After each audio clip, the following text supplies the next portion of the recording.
Hi, I'm Susie Thompson. I'm 38 years old now, but this story takes me back to when I was 31, living what I thought was a perfectly ordinary life in Portland, Oregon. You know how people always say that life can change in an instant? That everything you think you know can be turned upside down in a single moment? I used to roll my eyes at that kind of talk. It seems so dramatic, so Hollywood. Real life didn't work that way, I thought. Real life was gradual, predictable, safe. I was so wrong. The day that changed my life forever was April 14th, 2017, a Friday. I remember because I was looking forward to the weekend. My husband Jake and I had planned a hiking trip to the Columbia River Gorge. We'd been married for 8 years, together for 10, and we'd fallen into that comfortable rhythm that long-term couples know. Not passionate, not exciting, but stable, reliable. I thought that was enough. That morning started like every other morning. My alarm went off at 6:15 a.m. I hit snooze twice like I always did. Jake was already up, making coffee in the kitchen of our small bungalow in the Hawthorne district. I could smell it from the bedroom. Dark roast, the expensive stuff from that local roaster he loved. I dragged myself out of bed, pulled on my running clothes, and went through my morning routine. Kiss Jake on the cheek, grab my coffee, lace up my shoes, head out for my 5-mile run through the neighborhood.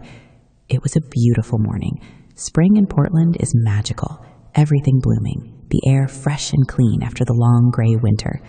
Cherry blossoms were exploding in pink clouds along the streets. The sun was just coming up, painting the sky in shades of coral and gold. I ran my usual route, my feet hitting the pavement in a rhythm I'd perfected over years. Left on Division, right on 32nd, loop around Mount Tabor Park, back down Hawthorne. 42 minutes, give or take. I timed it on my watch like I always did. When I got home, Jake had breakfast waiting. Scrambled eggs, whole wheat toast, fresh fruit. He was good like that, thoughtful in small ways. He was sitting at our small kitchen table reading the news on his iPad, his brown hair still messy from sleep. "Good run?" he asked, barely looking up. "Yeah, same as always," I said, pouring myself more coffee. We ate in comfortable silence. He scrolled through his iPad, I checked my phone. We'd been doing this dance for so long that we didn't need to fill the silence with conversation anymore. "Don't forget, we need to leave by 4 if we want to beat traffic to the trailhead tomorrow," Jake said. "I know. I'll be home by 3:30. "You working late again?" "Just until 3. Big presentation next week. Need to finish the deck." I worked at a mid-sized advertising agency downtown. Account manager. It was fine. Good salary, decent benefits, interesting enough to keep me engaged, but not so demanding that it consumed my life. I'd been there for 6 years, moving up steadily, playing the game. Jake worked in tech, like half of Portland it seemed. Software engineer at one of the startups in the Pearl District. He made good money, worked long hours, came home tired. We were doing fine. Better than fine, really. We owned our house, had savings, took nice vacations. We had friends, hobbies, a good life. Or so I thought. "I love you," Jake said as I grabbed my bag to head to work. "Love you too," I replied automatically, kissing him goodbye. Those were the last normal words we'd exchange as the people we were that morning. I drove to work in my sensible Honda Civic, listening to NPR, stopping at the coffee shop on the corner for my second latte of the day. I said hi to Marcus, the barista who knew my order by heart. I made small talk with a regular I recognized, but whose name I'd never learned. Everything was so normal, so perfectly, beautifully, devastatingly normal. I got to the office at 8:45, 15 minutes early, like always. I settled into my desk, opened my laptop, started working through emails. There were 37 new messages since I'd left the night before. I began sorting through them, categorizing, prioritizing, responding. At 10:30, my phone rang. My mother. I almost didn't answer. Mom had a habit of calling at inconvenient times with non-urgent matters. Questions about recipes, complaints about my father, gossip about relatives I barely knew. I loved her, but her timing was terrible. But something made me answer. Maybe instinct? Maybe fate? "Hi, Mom. I'm actually in the middle of..." "Susie?" Her voice was wrong. Too tight, too high. "Susie, you need to come to the hospital, right now." My heart stopped. "What happened? Is it Dad? Are you okay?" "It's not me. It's, you just need to come. Sacred Heart Medical Center, emergency room. Hurry." "Mom, you're scaring me. What's going on?" "It's Jake." Her voice cracked. "There's been an accident." The drive to the hospital is a blur. I remember getting into my car, my hands shaking so badly I could barely get the key in the ignition. I remember calling my boss, my voice sounding strange and far away, saying there was an emergency. I remember breaking every traffic law getting to Sacred Heart, my mind spinning through terrible possibilities. An accident. What kind of accident? A car crash. He'd been at home when I left. Had he been in a car accident on his way to work? How bad was it? Why Why was my mother the one calling me? Why not the hospital? Why not Jake himself? I parked haphazardly in the emergency lot and ran inside, my heels clicking frantically on the linoleum floor. My mother was in the waiting room, her face pale, her eyes red. She stood when she saw me, and I ran to her. What happened? Where's Jake? Is he okay? She pulled me into a hug, and I felt her trembling. He's in surgery. Susie, they're not telling me much because I'm not immediate family, but it's serious. Surgery. Mom, what happened? She pulled back, looking at me with an expression I couldn't read. Pity? Grief? Something else? He was hit by a car. He was riding his bike to work, and a truck ran a red light at the intersection of Burnside and 14th. Hit him head on. The world tilted. Jake on his bike. Jake who always took the bus because I had the car. But sometimes, when the weather was nice, he'd bike instead. He loved biking. I'd been nagging him for years to be more careful, to wear a helmet, to take the bus. How bad? I whispered. They didn't give me details. But Susie, they said it was very serious. Head trauma, internal injuries. They rushed him into emergency surgery about 30 minutes ago. I sank into a chair, my legs no longer able to hold me up. This couldn't be happening. This morning we'd had breakfast together. This morning everything had been normal. This morning he told me not to forget to leave by 4 so we could beat traffic. I need to see him. He's in surgery, honey. We have to wait. A nurse approached us then, clipboard in hand. Are you Mrs. Thompson? I stood up quickly. Yes. Susie Thompson. Jake is my husband. How is he? Can I see him? He's still in surgery. The doctor will come speak with you as soon as there's an update. In the meantime, I need you to fill out some paperwork. Paperwork, of course. Even in a crisis, there was paperwork. I sat down and filled out forms with shaking hands. Jake's full name, Jacob William Thompson. Date of birth, March 3rd, 1984. Social security number, insurance information, emergency contacts. Under relationship to patient, I wrote wife. I was his wife, his next of kin, the person who was supposed to protect him, take care of him, make sure he was safe. And I'd let him ride his bike into traffic. The rational part of my brain knew that was ridiculous. I hadn't let him do anything. Jake was an adult who made his own choices. The accident wasn't my fault. But the irrational part, the part that was terrified and desperate and looking for someone to blame, kept circling back to the same thought. I should have driven him to work. I should have insisted he took the bus. I should have done something. Mrs. Thompson. I looked up to see a doctor in scrubs, his face serious but not unkind. My mother grabbed my hand. Yes, I'm Dr. Martinez. I've been overseeing your husband's care. Would you like to step into a private consultation room? Private consultation room. That couldn't be good. I followed him down a hallway, my mother beside me, into a small, sterile room with a table and some chairs. The kind of room where they deliver bad news. Dr. Martinez sat down and gestured for us to do the same. He folded his hands on the table, and I noticed they were steady. Surgeon's hands. Hands that had just been inside my husband's body. Mrs. Thompson, your husband was involved in a very serious accident. He sustained significant trauma, multiple fractures, internal bleeding, and severe head trauma. We've just completed emergency surgery to address the most critical issues, but I have to be honest with you. The next 24 to 48 hours are critical. Critical. That word hung in the air like a lead weight. Is he going to be okay? My voice sounded small, childlike. Dr. Martinez's expression was carefully neutral. It's too early to say. We've stabilized him for now, but he's in critical condition. We're moving him to the ICU where we can monitor him closely. The head trauma is our biggest concern. There's significant swelling in his brain, which we're managing with medication, but we won't know the full extent of the damage until the swelling goes down. Brain damage, I whispered.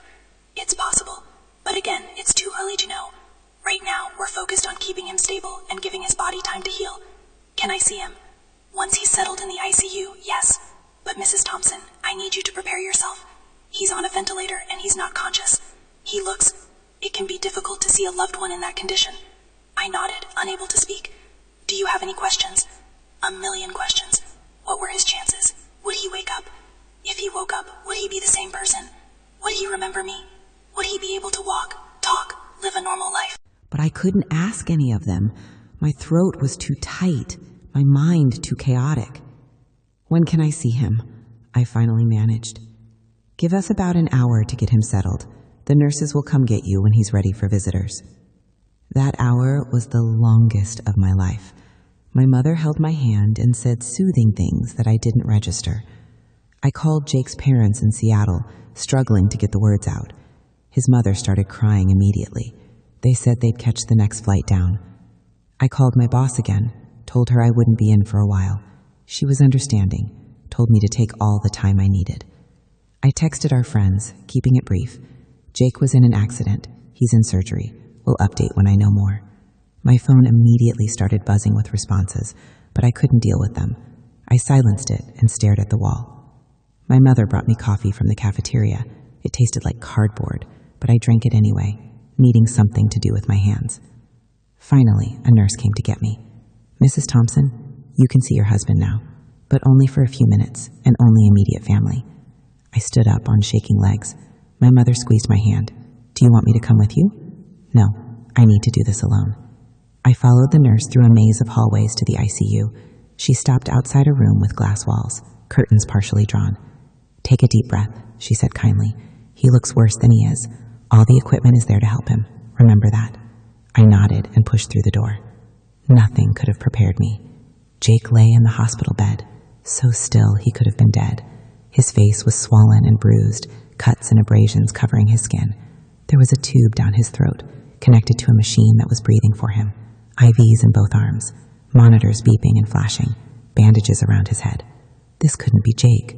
My Jake, who'd kissed me goodbye that morning. My Jake, who'd reminded me about our hiking trip. My Jake, who was strong and healthy and alive. But it was him. I could see it in the shape of his nose, the curve of his ear, the freckle on his left hand. I walked to his bedside, my legs barely supporting me, and took his hand. It was warm. That surprised me. I'd expected it to be cold, lifeless. Hi, baby, I whispered, my voice breaking. It's me. It's Susie. I'm here. No response. Just the rhythmic hiss of the ventilator, the steady beep of the monitors. You're going to be okay, I said, more to myself than to him. You have to be okay. We have a hiking trip tomorrow, remember? You said we needed to leave by 4, so you need to wake up, okay? You need to wake up so we can go. Tears were streaming down my face now, but I didn't wipe them away. I just stood there, holding his hand, watching the machines keep him alive. A nurse came in to check his vitals. She was young, kind-looking, with gentle hands.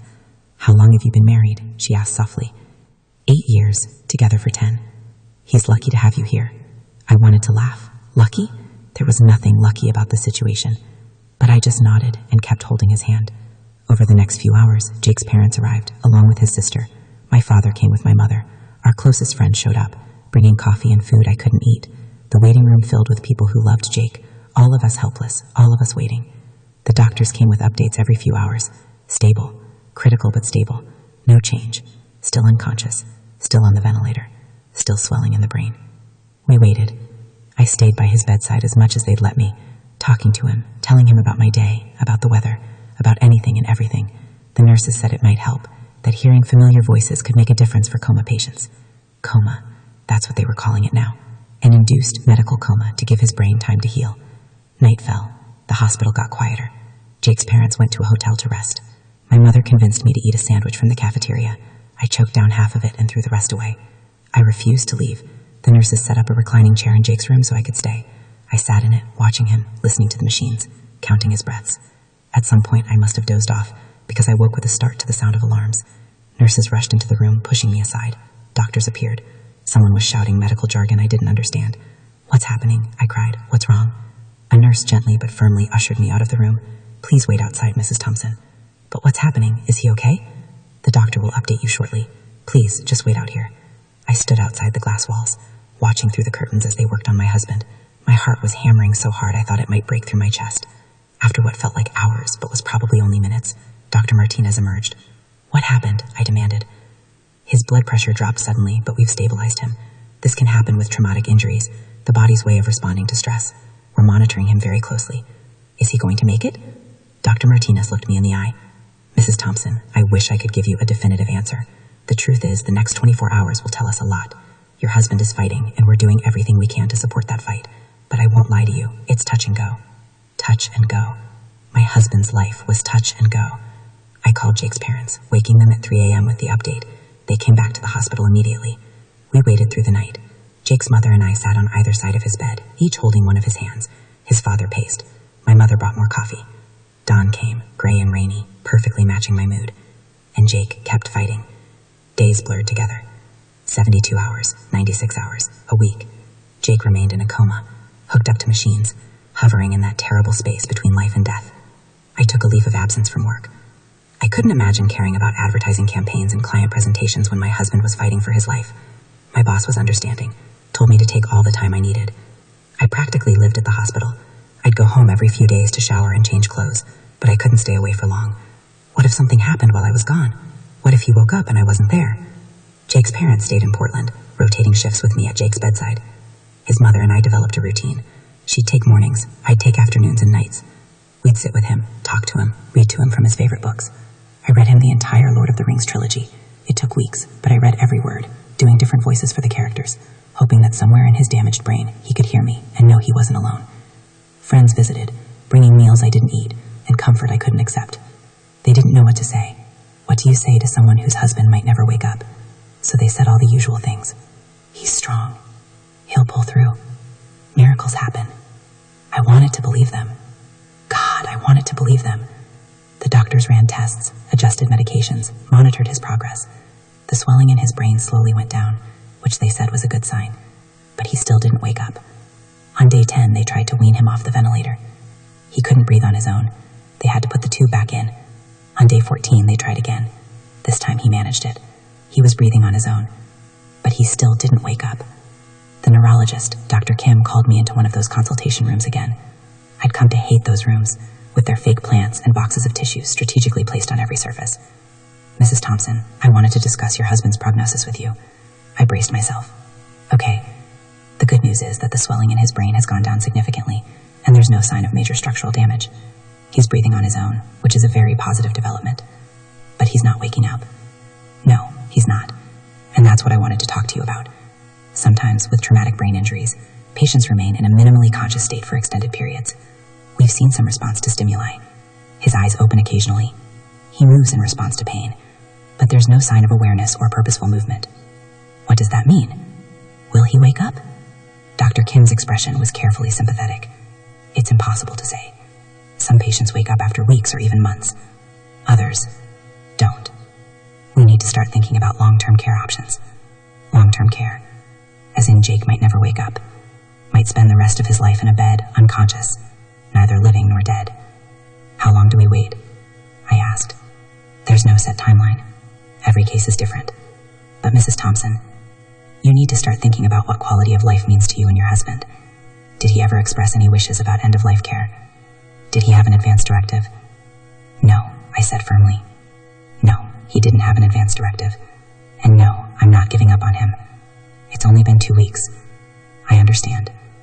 And I'm not suggesting you make any decisions right now. I just want you to be prepared for the possibility that this could be a long road. A long road. That was one way to put it. I went back to Jake's room and took his hand. Don't you dare give up, I whispered fiercely. Don't you dare leave me. We've been together for 10 years. We have plans. We were supposed to go hiking. We were talking about maybe having kids next year. You don't get to quit on me now. His eyes fluttered. Just for a second. It was probably nothing, just a reflex. But I chose to believe it meant he heard me.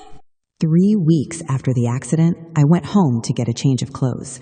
Jake's mother was with him at the hospital, and she'd practically forced me to go home, shower, sleep in my own bed for once. I walked into our house, and it felt like a museum. Everything exactly as we'd left it that Friday morning. Jake's coffee cup still in the sink, his running shoes by the door, the calendar on the fridge still showing April, our hiking trip marked in his handwriting. I broke down then, sobbing in the middle of our kitchen, overwhelmed by the wrongness of it all.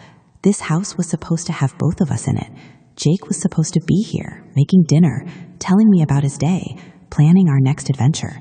Instead, he was in a hospital bed, and I was alone. I forced myself to pull it together, took a shower, put on clean clothes, threw some more things in a bag to take back to the hospital. As I was packing, I knocked Jake's laptop off the nightstand. It hit the floor, the screen lighting up as it woke from sleep. I picked it up, intending to shut it down, when something on the screen caught my eye. An email, open in his browser, from someone named Melissa. The preview was innocuous enough, something about meeting up next week, but something about it felt wrong. Why would Jake be getting emails about meeting up with someone I'd never heard of? I knew I shouldn't look. I knew it was a violation of privacy, but my hand moved on its own, clicking to expand the email. Hey baby, can't wait to see you next Friday. It's been too long. I know you feel guilty about Susie, but we can't keep denying what we have. Love you, M. The world stopped. I read it again, and again, and again. Baby, love you, guilty about Susie? With shaking hands, I scrolled through his inbox. More emails from Melissa, dozens of them, going back months. Last night was amazing. I hate that you have to go home to her. When are you going to tell her about us? Each one was a knife to my heart. I opened his messages next.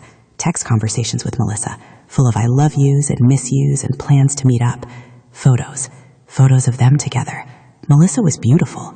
Long, dark hair, bright smile, the kind of woman who looked effortlessly put together. Photos of them at restaurants I'd never been to. Photos of them in bed together, his arm around her, both of them looking happy. While I'd been sitting by my husband's bedside, praying for him to wake up, grieving for our life together, reading him his favorite books, he'd been cheating on me. For how long? I scrolled back through the messages. 6 months. At least 6 months of late nights at work, weekend conferences, all the time he'd been with her. I felt like I couldn't breathe. The room was spinning. This couldn't be real. This had to be a nightmare. But it wasn't. It was real. As real as Jake lying in a coma. As real as the machines keeping him alive. My husband, the man I'd loved for 10 years, had been living a double life. I sat on our bed, the bed we'd shared, where we'd made love, where we talked about our future, and I felt something inside me break. Not just my heart, something deeper, something fundamental. The life I thought I'd been living had been a lie. All those normal mornings, those comfortable routines, that sense of stability, it had all been built on deception. While I'd been planning our future, he'd been planning his exit. I don't know how long I sat there. Minutes, hours. Time had lost all meaning. Finally, mechanically, I closed the laptop and put it in my bag. I looked around our bedroom one more time, and everything looked different now. Tainted. Ruined. I drove back to the hospital in a daze, walked through the familiar hallways to the ICU, stood outside Jake's room, watching him through the glass.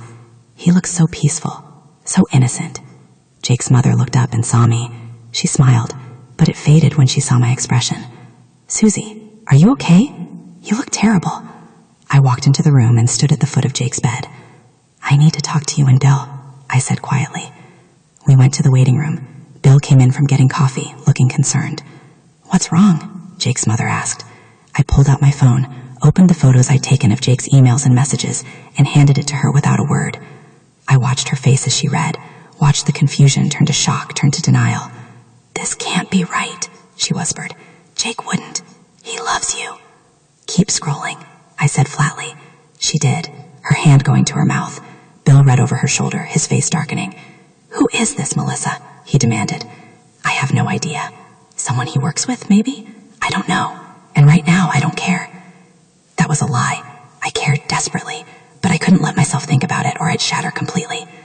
Susie, I'm so sorry, Jake's mother said, tears streaming down her face. I don't know what to say.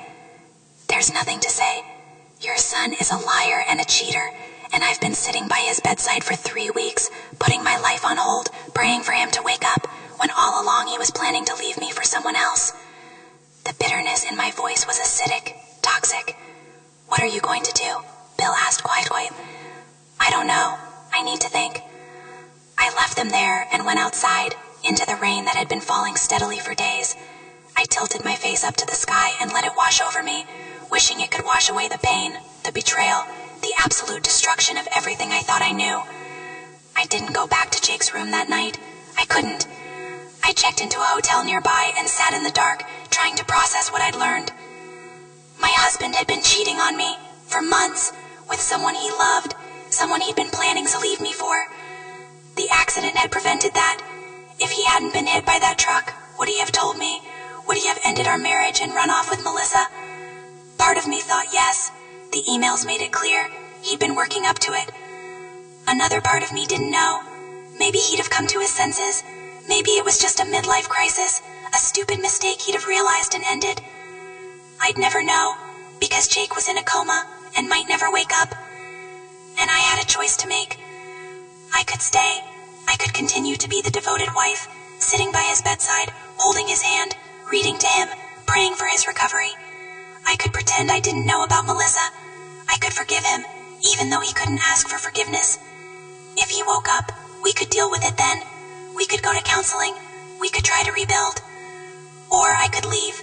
I could walk away from the man who'd betrayed me, let his parents deal with his care, divorce him while he lay unconscious, start over. The thought made me feel sick. What kind of person divorces their spouse while they're in a coma? What kind of monster walks away when someone is at their most vulnerable? But what kind of person cheats on their spouse for 6 months? What kind of person plans to end their marriage while pretending everything is fine?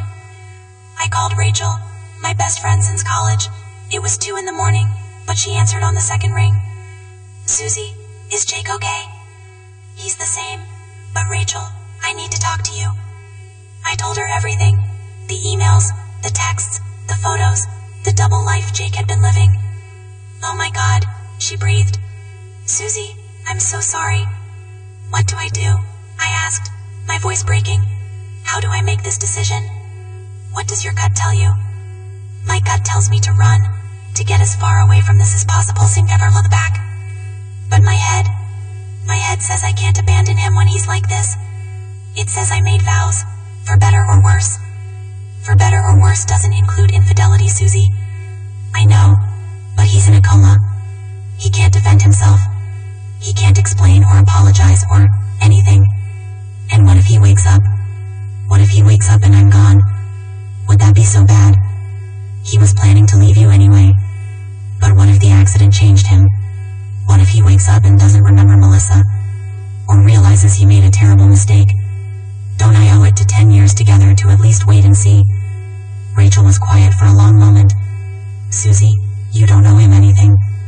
He's the one who broke your trust. He's the one who was building a life with someone else while still married to you. Your staying or leaving has nothing to do with what you owe him. It has to do with what you owe yourself. What do I owe myself? Happiness, peace, a life that's not built on lies. Whether that means staying and working through this, or leaving and starting over, that's up to you. But don't stay out of obligation. Don't stay because you think it's what a good wife would do. Stay only if you want to. If you think there's something worth saving. After we hung up, I sat in that hotel room and thought about my marriage. Really thought about it. Maybe for the first time in years. Had I been happy? Honestly happy? Or had I just been comfortable?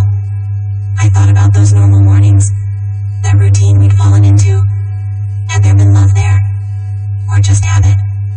I couldn't remember the last time Jake and I had really talked. Not about logistics or schedules, but about dreams, feelings, the things that mattered. I couldn't remember the last time we'd laughed together. I couldn't remember the last time we made love because we wanted to. Not just because it was Saturday night and that's what couples do. Had our marriage been dying long before Jake's accident? Had we both been going through the motions? Too comfortable or too scared to admit that what we had wasn't enough? Maybe Jake's affair wasn't the cause of our problems. Maybe it was a symptom. That thought should have made me feel better. It didn't. If anything, it made everything worse, because it meant I'd been lying to myself just as much as Jake had been lying to me. I thought about Melissa, about those photos of them together, the way they'd looked at each other. There'd been something there, something I hadn't seen in my own marriage in years. Passion, excitement, the thrill of new love. Had Jake found with her what he'd stopped finding with me? Did that excuse what he'd done? No. But did it explain it? Maybe. By the time the sun came up, I still didn't have an answer, but I had a plan. I would go back to the hospital, I would talk to Jake's doctors, and I would ask them honestly what his chances were. If they thought he'd wake up, I'd stay, at least long enough to hear what he had to say, to understand what had happened, to decide if there was anything worth saving. If they thought he'd never wake up, if this was it for the rest of his life, I'd cross that bridge when I came to it. I went back to the hospital the next morning. Jake's parents were in the waiting room, looking exhausted and heartbroken. Susie, his mother said, standing up, we need to talk to you. I need to talk to the doctors first, but then yes, we should talk. I found Dr. Kim doing rounds and asked if we could speak privately, back to one of those terrible consultation rooms. How can I help you, Mrs. Thompson? I need you to be completely honest with me about Jake's prognosis. What are his real chances of waking up? Dr. Kim sighed. Mrs. Thompson, I wish I could give you a definitive answer. The truth is, with traumatic brain injuries, we just don't know. I've seen patients in similar conditions wake up after months. I've also seen patients never regain consciousness. At this point, it's about a 50-50 chance. And if he does wake up, what kind of recovery are we looking at? Again, impossible to say. He could wake up and be himself, with some memory loss and coordination issues that resolve with therapy. Or he could have permanent cognitive impairment. We won't know until and unless he wakes up. 50-50. A coin toss. Jake's entire future, our future, reduced to a coin toss. How long do we wait before making other decisions? There's no set timeline. Some doctors recommend waiting at least 6 months to a year before considering end-of-life decisions. But Mrs. Thompson, I have to ask, are you considering that option? Was I? I don't know. I just need to understand all my options. Of course, just know that you're not alone in this. We have counselors, social workers, support groups for families dealing with long-term coma situations. Whatever you decide, we're here to help. After meeting with Dr. Kim, I went back to the waiting room. Jake's parents were still there, along with someone I didn't recognize. A woman, mid-30s, dark hair. My stomach dropped. Melissa. What is she doing here? I asked, my voice ice cold. Jake's mother looked uncomfortable. Susie, this is Melissa Hartley. She worked with Jake. She wanted to see him. Get out, I said to Melissa. Please, I just want to. I said get out. You have no right to be here. I love him, she said, tears in her eyes. I have a right to say goodbye. Something in me snapped. All the rage and hurt and betrayal I'd been holding in for the past 24 hours came pouring out. You have no rights here. You're the woman who was sleeping with my husband. You're the woman he was planning to leave me for. But guess what? He didn't leave me, and he's in that room fighting for his life, and I'm his wife. I'm his next of kin, and I'm telling you to leave before I have security escort you out. Melissa's face crumpled. I know you hate me. You have every right to, but I loved him too. I still love him, and I need to know if he's going to be okay. He's in a coma. That's all you need to know. Now leave. Jake's father stood up. Melissa, I think it's best if you go. She looked at him, then at me, then at the floor. I'm sorry, she whispered. I'm so sorry for everything. Then she left, and I sank into a chair, shaking. Susie, Jake's mother started. How did she know he was here? She called Jake's work when he didn't show up. They told her about the accident. She's been calling me for updates. You've been talking to her? I couldn't believe it. She was important to him, Susie. I know that's hard to hear, but important to him? She was destroying our marriage, and you've been giving her updates like she has some kind of right to know? I'm sorry, I didn't know what else to do. She was so upset. I don't care if she's upset. I don't care about her feelings. My husband was cheating with her, and now I'm supposed to feel bad that she's sad? No, I'm done with this. I stood up and walked to Jake's room, stood at the foot of his bed, looking at the man I'd spent 10 years with. Who are you? I asked him, because I thought I knew. I thought we had a good marriage. Boring maybe, but solid.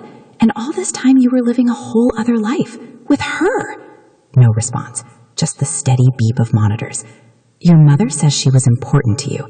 Well, congratulations, Jake. She's heartbroken. She loves you. She wanted to see you. Isn't that nice? The woman you were cheating with cares about you?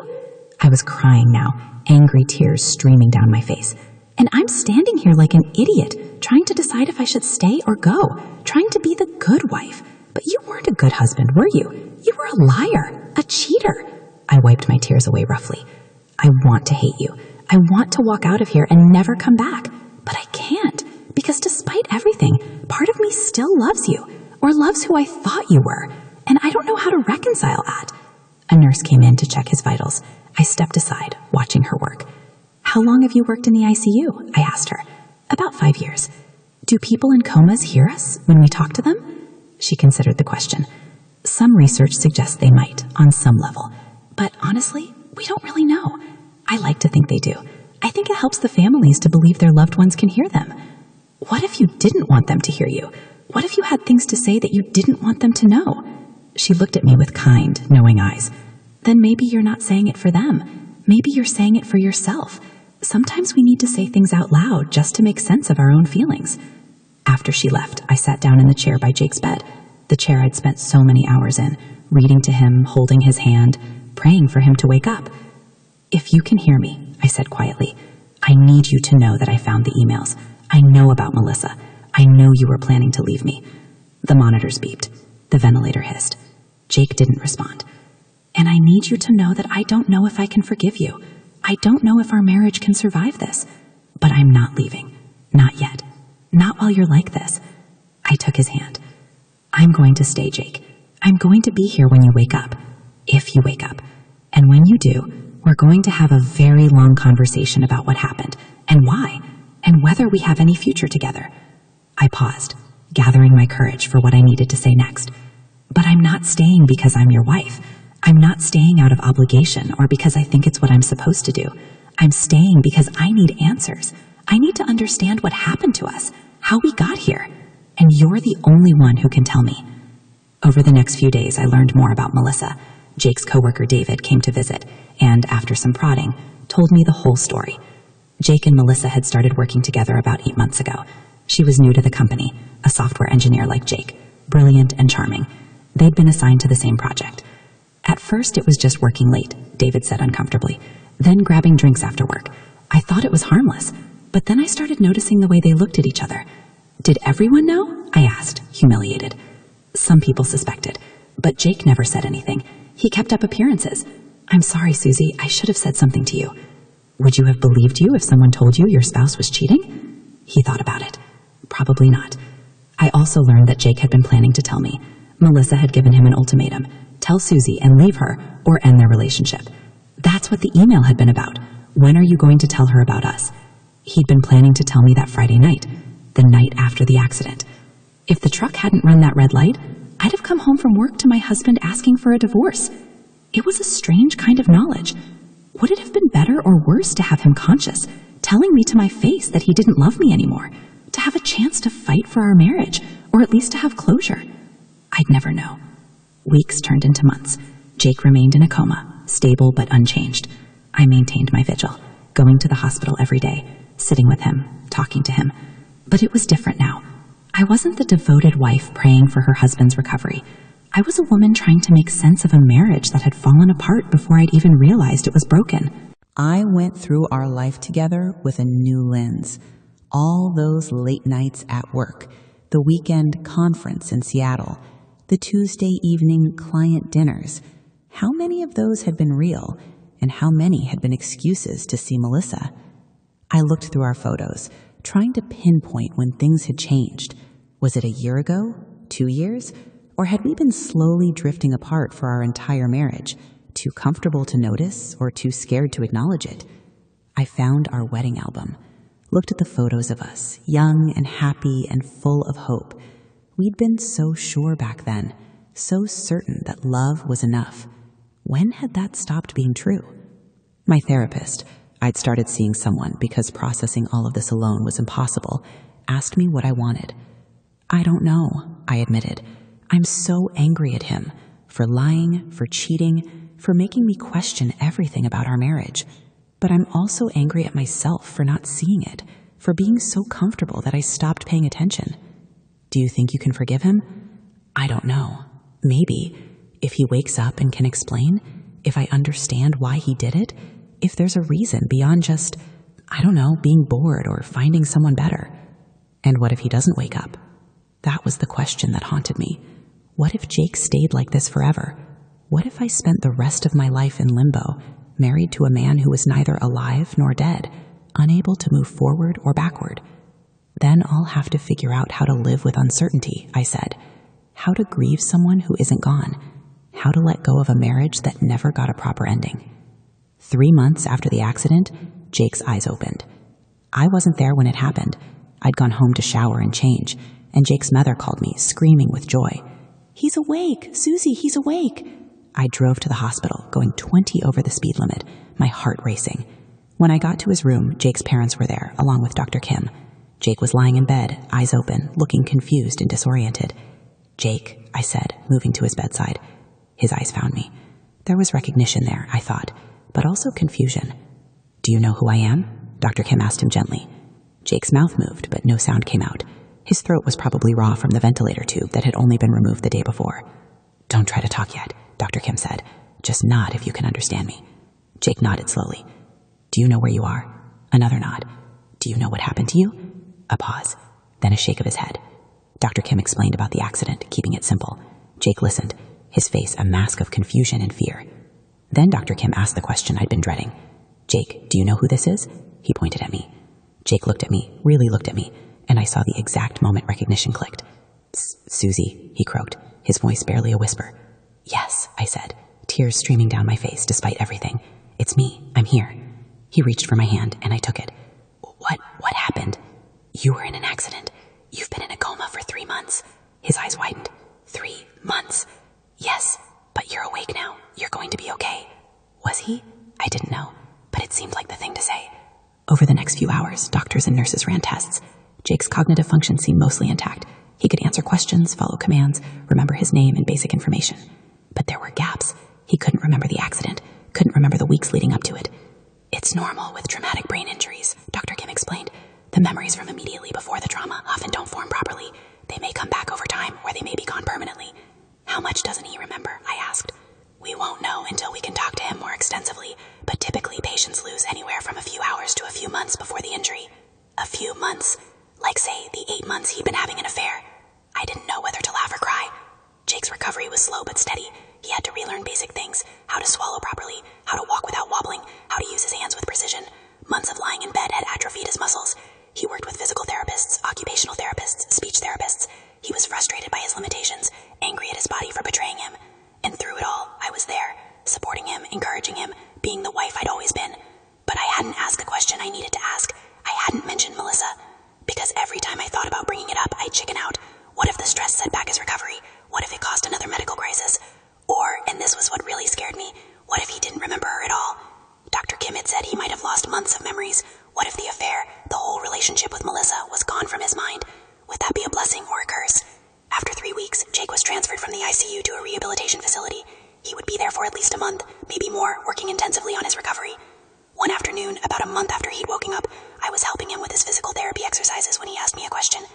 Susie, why do you look so sad all the time? I was startled. What? You're here every day. You're helping me, supporting me, doing everything right. But you look sad, like you're carrying something heavy. I set down the resistance band we'd been using. Jake, there's something we need to talk about. His face grew wary. Okay. I pulled out my phone, opened the photos I'd saved of his emails with Melissa. My hands were shaking. Before your accident, I found these on your laptop. I handed him the phone and watched his face as he scrolled through the messages. Watched confusion turn to shock, turn to horror. I don't remember this, he said quietly. You don't remember Melissa? I remember working with someone named Melissa, but this, he gestured to the phone, this affair, these messages, I don't remember any of it. I didn't know if I believed him. Nothing. You don't remember being in love with her, planning to leave me? No, Susie, I swear, I don't remember this. The last thing I clearly remember is, I don't know, February maybe. We went to that new brewery. You didn't like your beer and we ended up sharing mine. February. The affair had started in August, according to the emails. He genuinely didn't remember. So what now? I asked. You don't remember cheating on me, so we just pretend it didn't happen. I'm not saying that. I'm saying I don't know how to make amends for something I can't remember doing.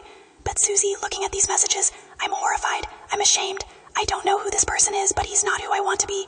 But it is who you were. For months you were living a double life. You were planning to divorce me and be with her. I'm sorry. His voice broke. I'm so sorry. I don't know what else to say. We sat in silence for a long moment. Do you still love me? I finally asked. He looked at me with those hazel eyes I'd known for 10 years.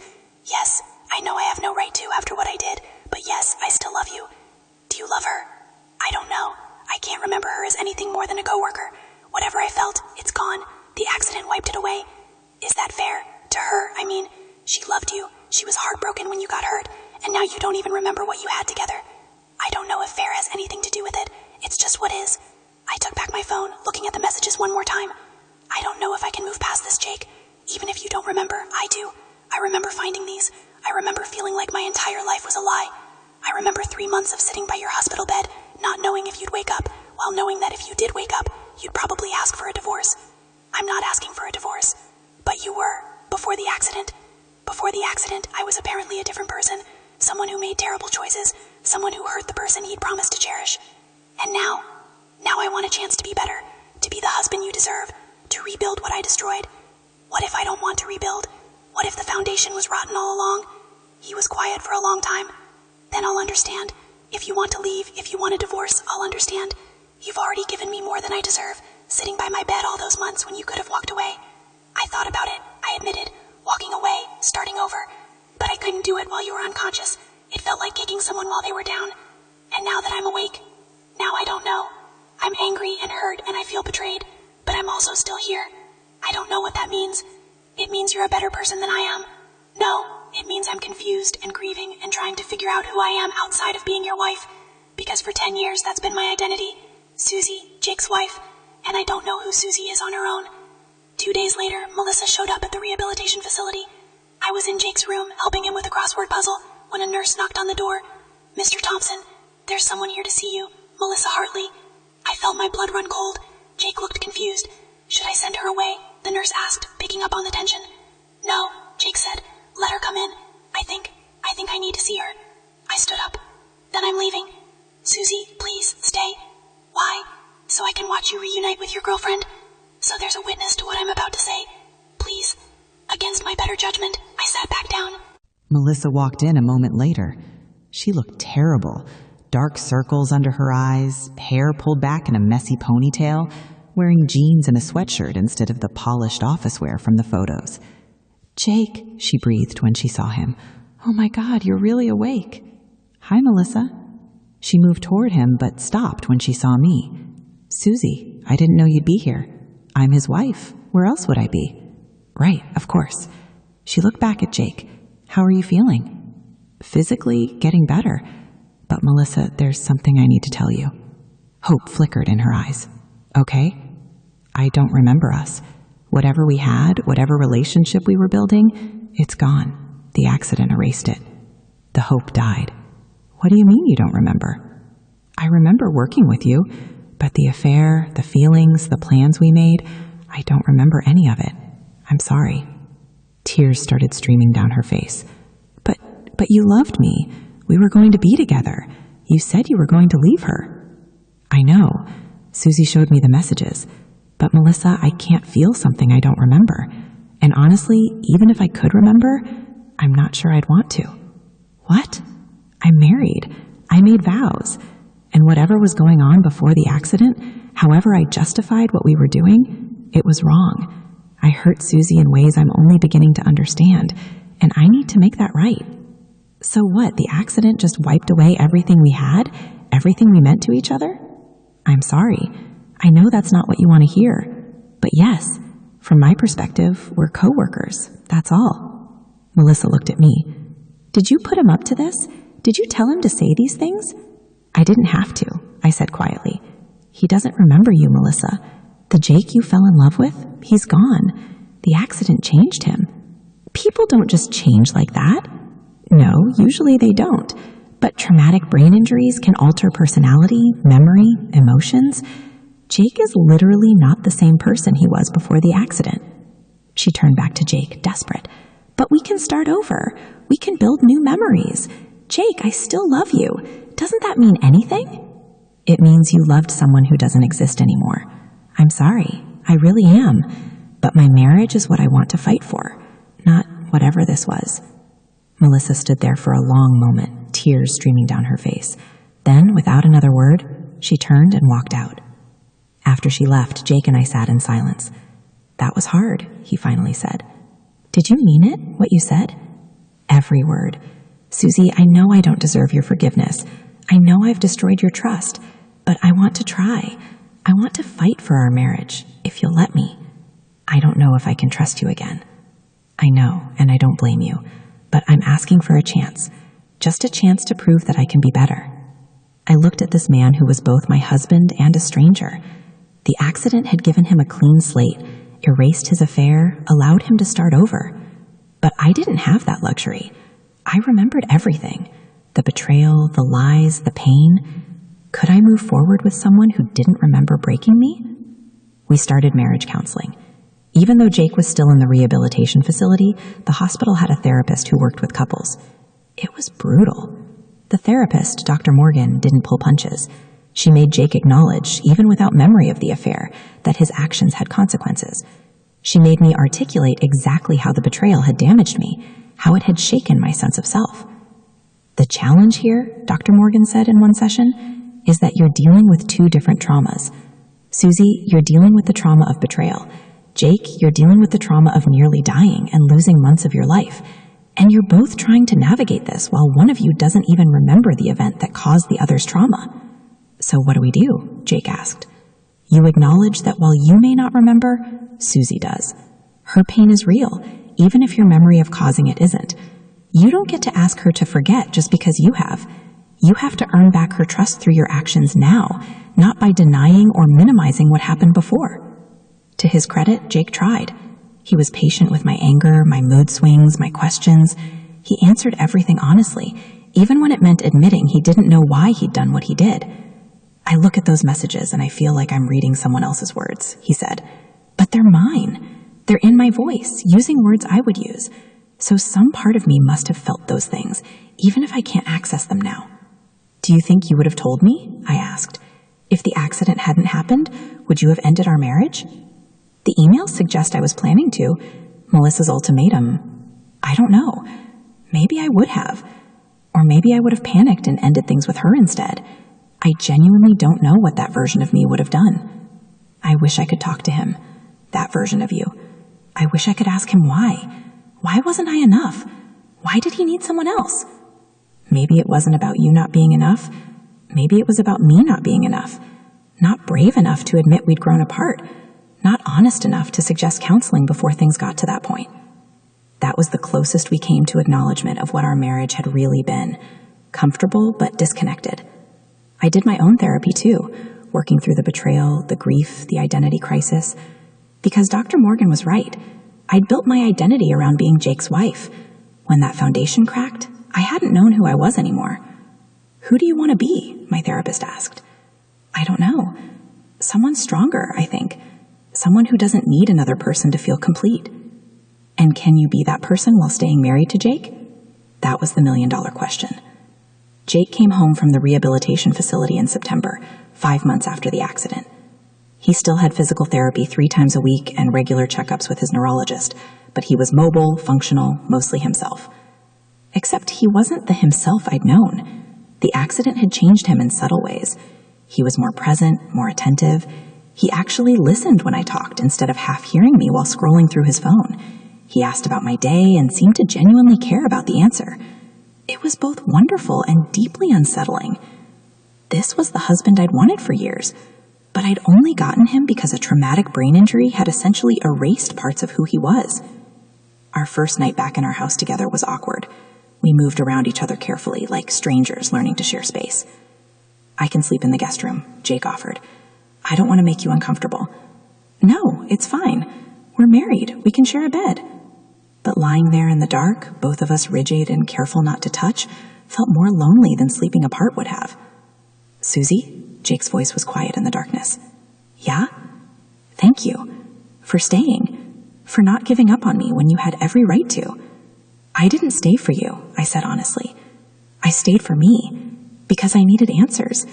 I needed to understand what happened to us. Have you gotten those answers?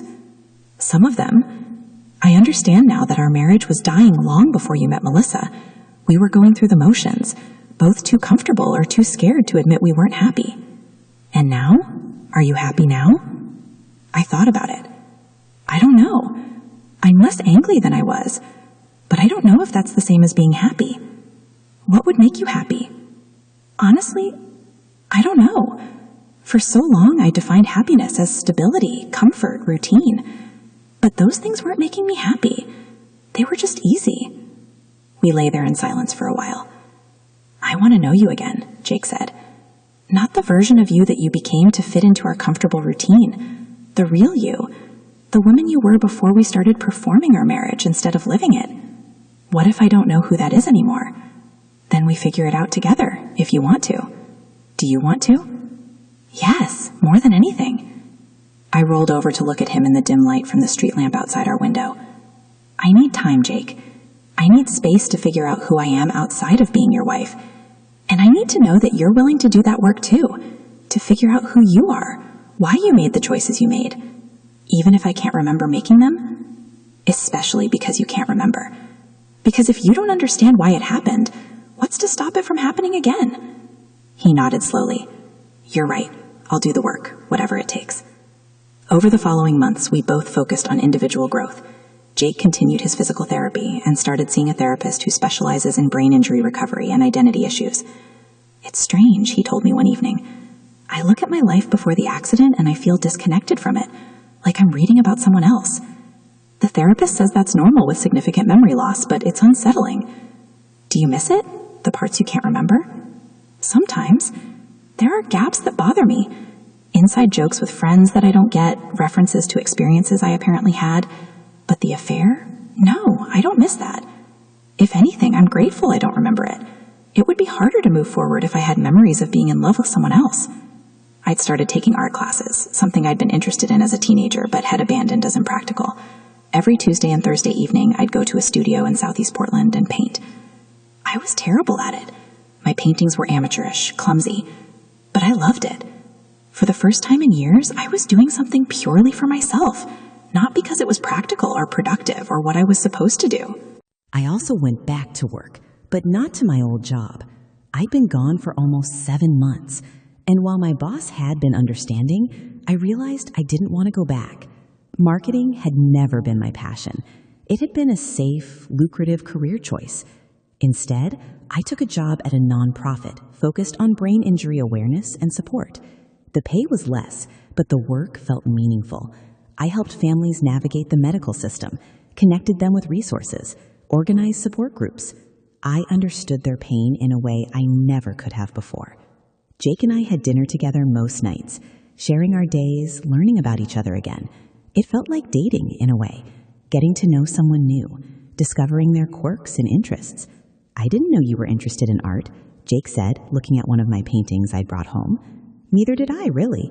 I took some classes in high school and loved it, but my parents said it wasn't practical, and then I just forgot about it, I guess. What else did you forget about? What do you mean? What else did you give up because it wasn't practical or because it didn't fit into the life you thought you were supposed to live? I thought about it. Writing. I used to write stories all the time as a kid. I even started a novel in college. Never finished it. Why not? Because I needed to focus on my degree, get a good job, be responsible. Writing wasn't going to pay the bills, but it made you happy. Yeah, it did. Then maybe you should start again. So I did. I started writing again, just for myself. Short stories at first, then longer pieces. Most of it was garbage, but some of it felt like finding a part of myself I'd lost. We also started marriage counseling again, working through our issues with Dr. Morgan. I see a lot of growth in both of you, she said in one session. You're both doing the individual work necessary to be whole people, which is essential for a healthy relationship. But I have to ask, are you doing this work to save your marriage or to become people who could walk away from it if needed? It was a good question. Both, I think, I said. I want to be whole regardless of what happens with Jake, but I also want our marriage to work if it can. Jake, what about you? Same. I want to be someone Susie can trust, someone who's capable of honesty and intimacy, and I want to prove to her and to myself that I can be a good husband. But if she ultimately decides she can't move past what I did, I'll respect that. That's healthy, Dr. Morgan said. Too many couples stay together out of fear or obligation, not because they actually want to be together. The fact that you're both willing to walk away if needed means you're choosing to stay from a place of strength, not weakness. April 14th came around again, 1 year since the accident that had changed everything. Jake suggested we go to the Columbia River Gorge, the hiking trip we planned the day of his accident, the one we'd never taken. Are you sure you're up for it physically? I asked. The doctors cleared me for moderate hiking, and I think it would be good symbolically, finishing what we started. So we drove out to the gorge on a Saturday morning, parking at the trailhead we'd planned to use a year ago. The weather was perfect, sunny and clear, the kind of day that makes you grateful to be alive. We hiked slowly, taking breaks when Jake needed them. His physical recovery had been remarkable, but he still tired more easily than before. He didn't complain, though, just kept putting one foot in front of the other. At the top of the trail, we sat on a rock outcropping overlooking the Columbia River. The view was spectacular. The river winding through the gorge, waterfalls cascading down cliffs, everything green and alive. This is what we were supposed to be doing a year ago, Jake said. Yeah. Do you ever wonder what would have happened if I hadn't been hit by that truck? If I'd come home that night and told you about Melissa? I thought about it constantly, all the time. What do you think would have happened? Honestly, I think we would have gotten divorced. I would have been devastated, angry. I don't think I could have forgiven you if you'd consciously chosen to leave me. But you can forgive me now? I don't know if I've forgiven you yet, but I'm working toward it. And I think the only reason that's possible is because the accident changed you. The Jake who had an affair, I couldn't forgive him. But the Jake sitting next to me right now, he's different. He's someone I could potentially build a future with. Is that fair that I get a second chance because I literally became a different person? I don't know. Nothing about this situation is fair. It's not fair that you nearly died. It's not fair that you lost months of your life. It's not fair that I had to sit by your hospital bed knowing you'd betrayed me. It's not fair that Melissa lost someone she loved. None of it is fair. But we're still here. Yeah, we're still here. We sat in comfortable silence, watching an eagle soar over the river below.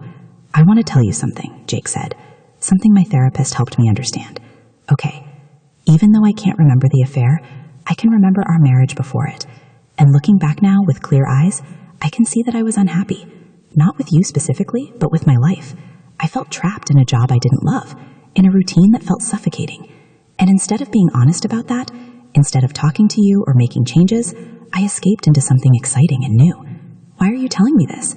Because you need to know it wasn't about you. You didn't fail me. I failed myself. I failed us. And the affair was a symptom of that failure, not a cause. I felt tears welling up. I needed to hear that. I've spent so much time wondering what I did wrong, what I could have done differently. Nothing. You did nothing wrong. I was a coward who took the easy way out instead of doing the hard work of honest communication. Are you still unhappy? No. I mean, I have bad days.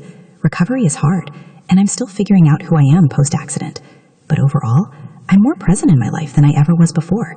The accident forced me to confront my mortality, to think about what really matters. And what matters is being authentic, being honest, being present with the people I love. Even if you can't remember the wake-up call, especially because I can't remember it, I got a second chance at life, Susie. I could have died that day. Instead, I survived, and I got to come back to a wife who stood by me when she had every reason to walk away. I'm not going to waste that gift. We hiked back down as the sun started to set, painting the sky in brilliant oranges and pinks. When we got back to the car, Jake pulled out a small box from his backpack. What's this? I asked. Open it. Inside was a necklace, a simple silver pendant in the shape of a mountain. To remember this day, Jake said. Not the accident anniversary, but the day we climbed a mountain together, literally and metaphorically. I put it on, the cool metal settling against my skin. Thank you. Thank you for being here, for giving me a chance to be better.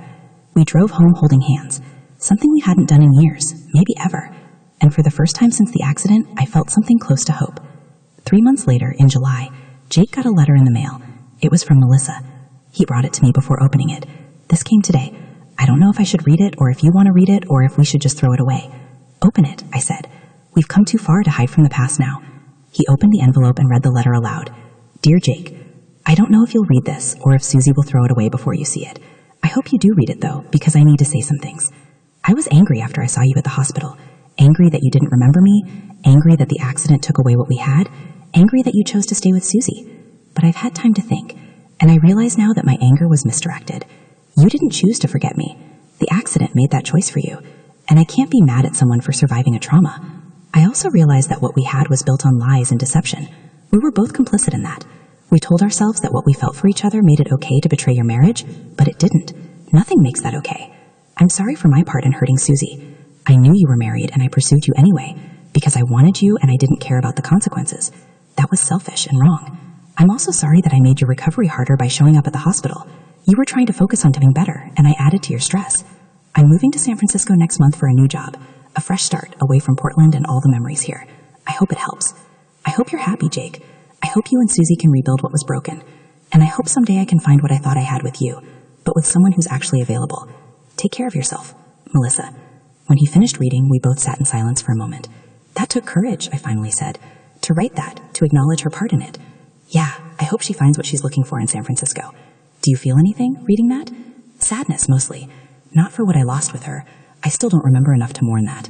But sadness that 3 people got hurt because I wasn't brave enough to be honest about my unhappiness. 3 people did get hurt, but 2 of them are healing. That's something. Jake looked at me. Are you healing? I think so. Some days are harder than others. Sometimes I'll remember that you cheated and it hits me all over again, but those moments are getting fewer and farther between. What helps when those moments hit? Remembering that you're not the same person who did those things, remembering that we're both different now, better now, and remembering that I'm choosing to stay, not because I have to, but because I want to. Do you want to? Truly? I thought about it carefully before answering. Yes, I do. Our marriage isn't what it was before, and it never will be, but maybe that's okay. Maybe what we had before wasn't as good as I thought it was. Maybe we needed to burn it down to build something better. Like a phoenix, Jake said. Exactly like that. By the time we hit the 2-year anniversary of the accident, our life looked completely different. Jake had left his tech job and gone back to school to study environmental science. It turned out that his unhappiness before the affair had been partly rooted in feeling like his work didn't matter, like he was just pushing code for companies that didn't align with his values. I know it sounds cliché, he said, but almost dying made me realize I was wasting my life on things I didn't care about. I'd been promoted at the nonprofit and had started leading support groups for spouses of brain injury survivors.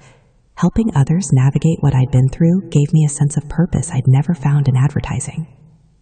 I'd also finished my novel, a fictionalized version of our story, transformed into something new. I was working on getting it published, though I wasn't holding my breath. Just finishing it felt like an accomplishment. Our marriage was different now. We were more honest with each other, more willing to voice dissatisfaction before it festered into something destructive. We went to couples therapy once a month, just to check in and make sure we were staying connected. We'd also made new traditions. Every Friday, we had a date night where we tried something new together, a new restaurant, a new activity, a new experience. We were intentional about not falling back into comfortable routines.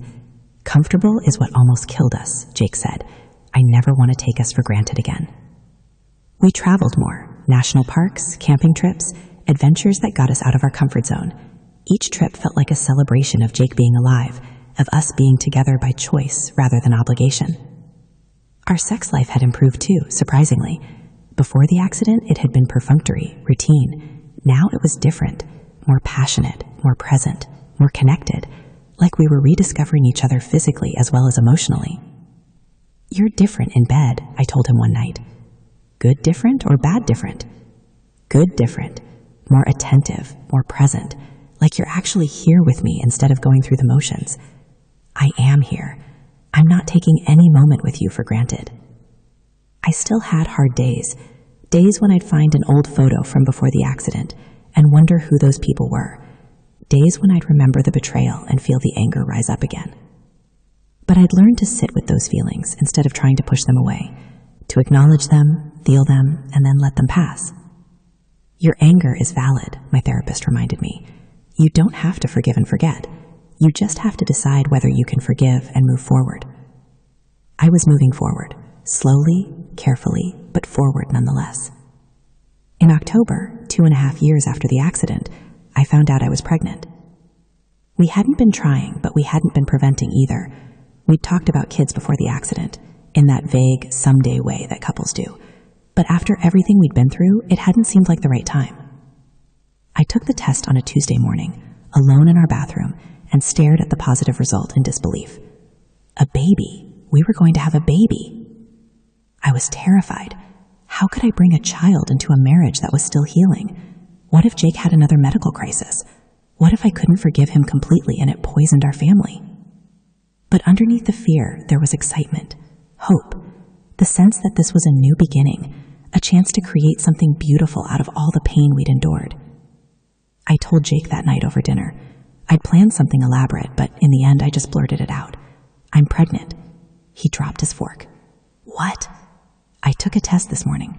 We're having a baby. A whole series of emotions crossed his face. Shock, fear, joy, wonder. Are you okay with this? I asked. We didn't plan it. Are you kidding? Susie, this is incredible. We're going to be parents. He came around the table and pulled me into a hug, both of us crying and laughing at the same time. I'm scared, I admitted. Me too. But we've survived everything else. We can handle this. The pregnancy was challenging. I had terrible morning sickness for the first 4 months, and I was exhausted all the time. Jake stepped up in ways that surprised me, taking over cooking and cleaning, bringing me ginger tea and crackers, rubbing my feet when they swelled. "You don't have to do all this," I told him. "I want to. You're growing our child. The least I can do is make you comfortable." We found out we were having a girl in December. Jake cried in the ultrasound room when we saw her on the screen. This tiny person we'd created together. "A daughter," he whispered. "We're having a daughter." We started preparing the nursery, painting it a soft yellow, assembling furniture, washing tiny clothes. It felt surreal, like we were playing house. But it was real. This baby was real. This chance at a fresh start was real. Our daughter was born on May 3rd, a week before her due date.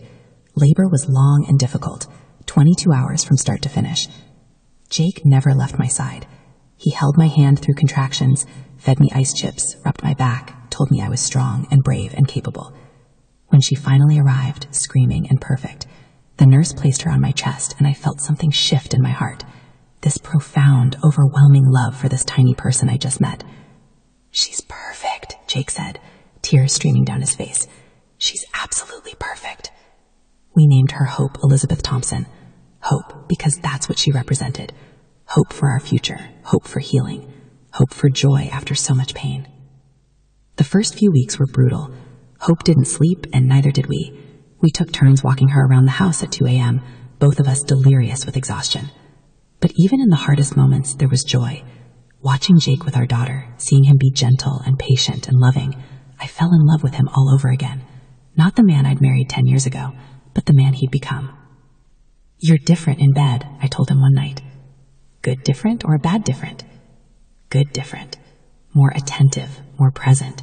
Like you're actually here with me instead of going through the motions." "I am here. I'm not taking any moment with you for granted." I still had hard days. Days when I'd find an old photo from before the accident and wonder who those people were. Days when I'd remember the betrayal and feel the anger rise up again. But I'd learned to sit with those feelings instead of trying to push them away, to acknowledge them, feel them, and then let them pass. "Your anger is valid," my therapist reminded me. "You don't have to forgive and forget. You just have to decide whether you can forgive and move forward." I was moving forward, slowly, carefully, but forward nonetheless. In October, 2.5 years after the accident, I found out I was pregnant. We hadn't been trying, but we hadn't been preventing either. We'd talked about kids before the accident, but after everything we'd been through, it hadn't seemed like the right time. I took the test on a Tuesday morning, alone in our bathroom, and stared at the positive result in disbelief. A baby. We were going to have a baby. I was terrified. How could I bring a child into a marriage that was still healing? What if Jake had another medical crisis? What if I couldn't forgive him completely and it poisoned our family? But underneath the fear, there was excitement, hope, the sense that this was a new beginning, a chance to create something beautiful out of all the pain we'd endured. I told Jake that night over dinner. I'd planned something elaborate, but in the end I just blurted it out. "I'm pregnant." He dropped his fork. "What?" "I took a test this morning. We're having a baby." A whole series of emotions crossed his face. Shock, fear, joy, wonder. "Are you okay with this?" I asked. "We didn't plan it." "Are you kidding? Susie, this is incredible. We're going to be parents." He came around the table and pulled me into a hug, both of us crying and laughing at the same time. "I'm scared," I admitted. "Me too. But we've survived everything else. We can handle this." The pregnancy was challenging. I had terrible morning sickness for the first 4 months, and I was exhausted all the time. Jake stepped up in ways that surprised me, taking over cooking and cleaning, bringing me ginger tea and crackers, rubbing my feet when they swelled. "You don't have to do all this," I told him. "I want to. You're growing our child. The least I can do is make you comfortable." We found out we were having a girl in December. Jake cried in the ultrasound room when we saw her on the screen. This tiny person we'd created together. "A daughter," he whispered. "We're having a daughter." We started preparing the nursery, painting it a soft yellow, assembling furniture, washing tiny clothes. It felt surreal, like we were playing house. But it was real. This baby was real. This chance at a fresh start was real. Our daughter was born on May 3rd, a week before her due date. Labor was long and difficult, 22 hours from start to finish. Jake never left my side. He held my hand through contractions, fed me ice chips, rubbed my back, told me I was strong and brave and capable. When she finally arrived, screaming and perfect, the nurse placed her on my chest and I felt something shift in my heart. This profound, overwhelming love for this tiny person I just met. "She's perfect," Jake said, tears streaming down his face. "She's absolutely perfect." We named her Hope Elizabeth Thompson. Hope because that's what she represented. Hope for our future, hope for healing, hope for joy after so much pain. The first few weeks were brutal. Hope didn't sleep, and neither did we. We took turns. But Jake doesn't remember the affair. That's different from my situation. It is different. But Melissa, the real question isn't whether you should pursue this man. The question is, what are you running from? Are you falling for him because he's genuinely right for you, or because he represents excitement and escape? And is he willing to do the hard work of ending his marriage honestly before starting something with you? She was quiet for a long moment. I don't know. I think maybe I'm running from loneliness, from the fear that I'm never going to find what I thought I had with Jake. Then that's what you need to work on, not by being with someone who's married, but by being okay with being alone, by figuring out who you are and what you really want. Did you figure that out, who you are? I'm still figuring it out, but I'm closer than I was 3 years ago. I'm a mother now, a writer, someone who's learned that happiness isn't about comfort or stability. It's about authenticity and growth and being willing to do hard things. Thank you, Susie. I know I have no right to ask you for advice, but thank you for giving it anyway. Melissa, one more thing. Yeah?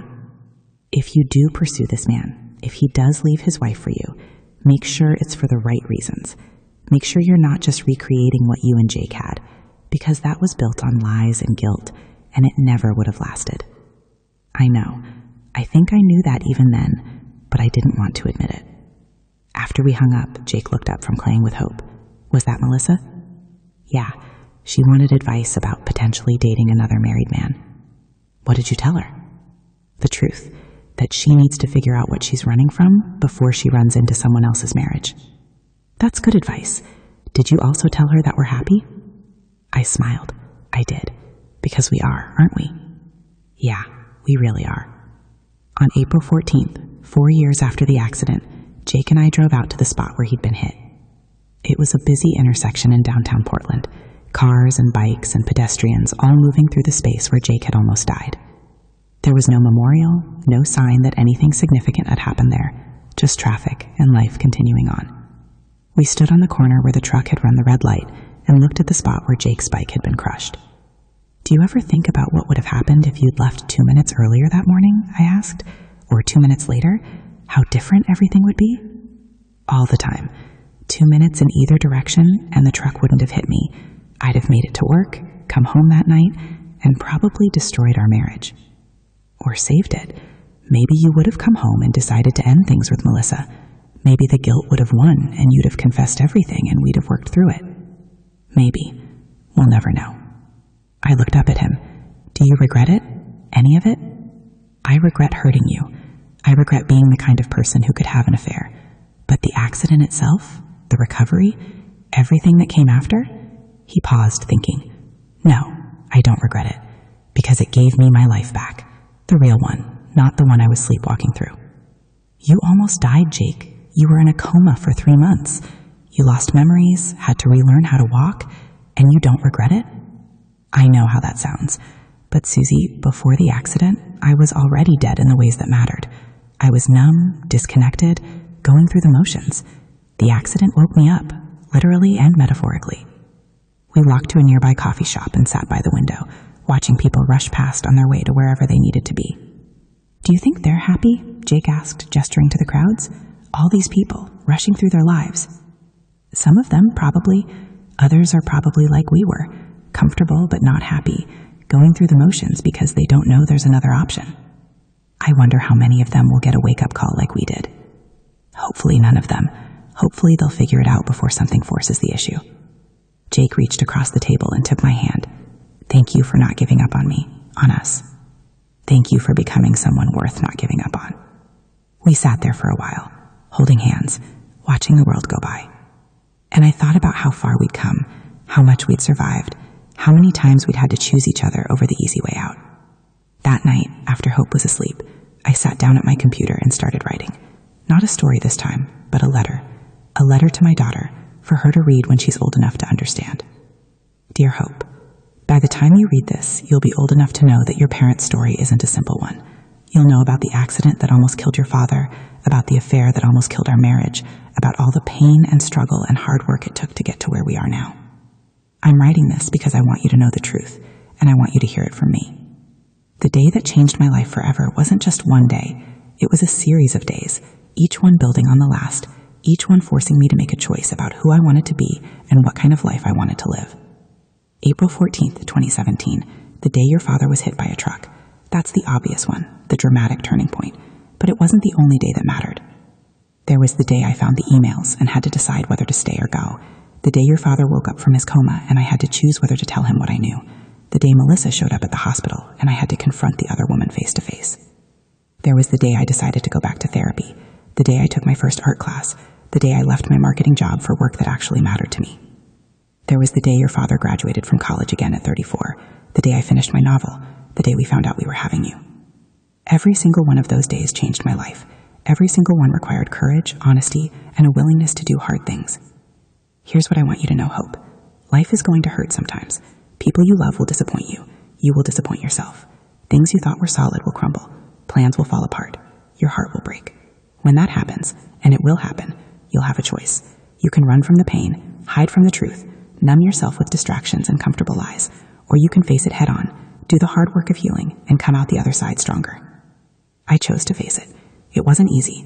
There were days I wanted to run, days I wanted to give up, days I wanted to take the easy way out. But I stayed. I did the work, and I'm better for it. Your father and I aren't perfect. Our marriage isn't perfect. We still have hard days, still argue, still struggle sometimes to understand each other. But we're real now in a way we never were before. We're honest. We're present. We're choosing each other every day, not out of obligation, but out of genuine love. That's the gift the accident gave us. It forced us to stop going through the motions and start actually living. I hope you never have to go through something as painful as we did to learn this lesson. I hope you'll have the wisdom to choose authenticity and growth without needing a trauma to force the issue. But if you do face something hard, when you face something hard, I hope you'll remember that pain is temporary, but the person you become by facing it lasts forever. Your father almost died.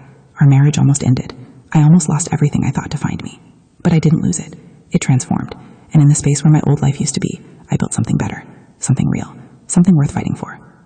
You, my darling Hope, are the most beautiful part of that new life. You're proof that joy can come after pain, that beauty can grow from broken places, that second chances are real. Never settle for comfortable when you could have authentic. Never choose easy over true. Never be too scared to do hard things. Life is too short and too precious to spend it pretending to be someone you're not, living a life you don't want, hiding from your own truth. Be brave, my love. Be honest. Be yourself.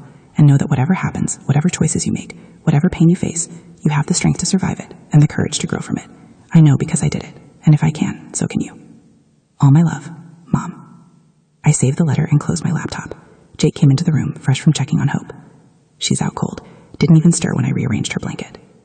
Good. I was just writing something for her, for when she's older. What kind of something?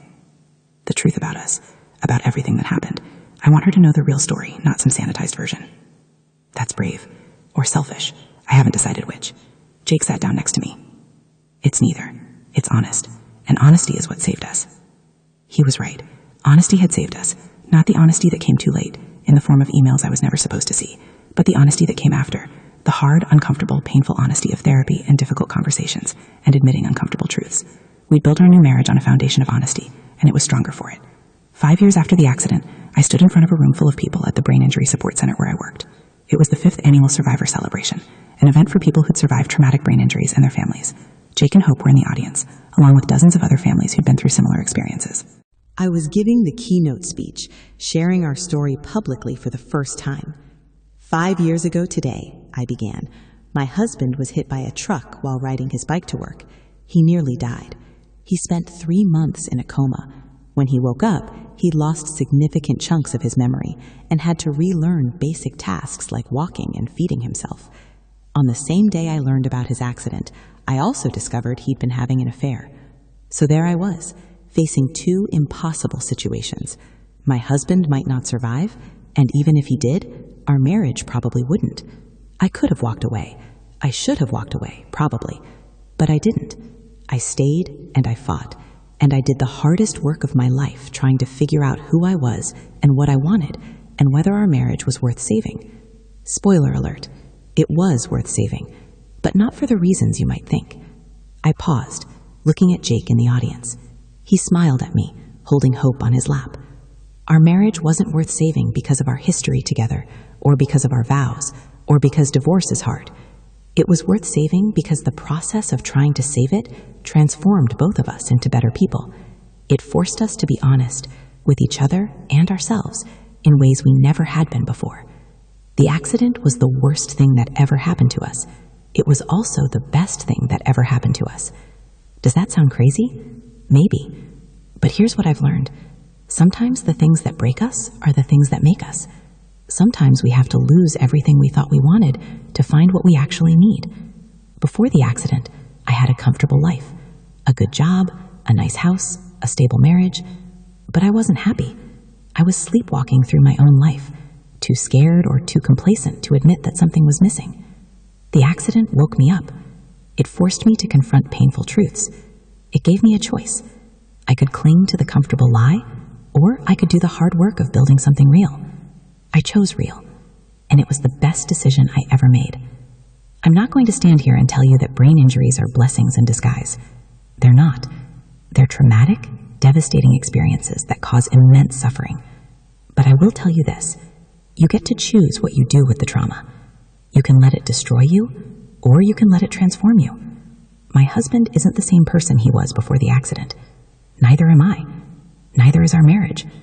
But we're better. More honest, more present, more grateful for each day we have together. The day that changed my life forever taught me that change isn't something to fear. It's something to embrace. That pain can be a catalyst for growth. That second chances are real, but only if you're brave enough to take them. So to everyone here tonight who's survived a brain injury, or who loves someone who has, I see you. I know it's hard. I know some days you want to give up. I know the road ahead seems impossible. But you're here. You survived. And that means you have a choice.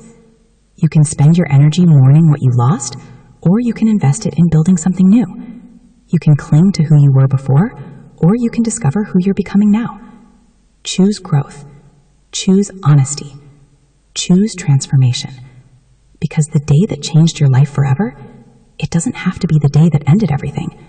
It can be the day that started everything, if you're brave enough to let it. When I finished, the room was silent for a moment. Then people started clapping, slowly at first, then building to a standing ovation. I stepped off the stage